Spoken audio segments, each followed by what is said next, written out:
ગુજરાતની અંદર છેલ્લા 8 દિવસથી દારૂ અને ડ્રગ્સના મુદ્દાઓ ઉપર સોશિયલ મીડિયા ઉપર જે લડાઈ ચાલી રહી છે એ બાબતે આજે મારે સ્પષ્ટ અને ખુલીને વાત કરવી છે। ગુજરાતનો યુવા જિગ્નેશ મેવાણી દારૂ અને ડ્રગ્સ સામે અવાજ ઉઠાવે, પોલીસને કહે કે તમારી મીઠી નજર નીચે ભ્રષ્ટાચારને કારણે, હપ્તાખોરીને કારણે આજે ગુજરાતના યુવાનો દારૂ અને ડ્રગ્સના રવાડે ચડ્યા છે અને તમારા પટ્ટા ઉતરી જશે।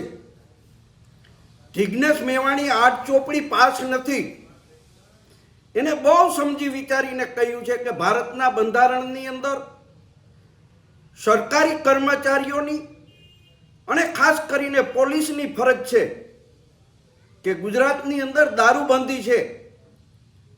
ગુજરાતનું યુવા ધન દારૂ અને ડ્રગ્સના રવાડે ચડ્યું છે, ત્યારે દારૂ અને ડ્રગ્સનું સેવન કરવાવાળાને તમે પકડો છો, પરંતુ દારૂ અને ડ્રગ્સનું વેચાણ કરતા લોકો સામે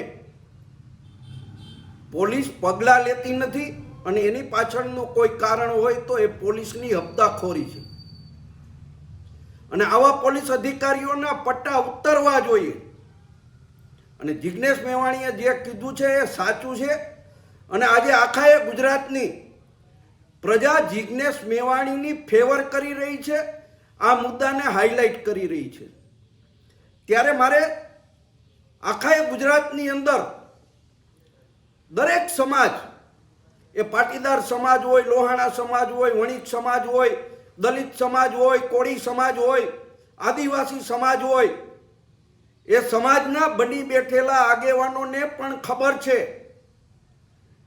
કે એના સમાજના 30% વધારે યુવાનો ડ્રગ્સ અને દારૂના રવાડે ચડી રહ્યા છે, પરિવારો બરબાદ થઈ રહ્યા છે।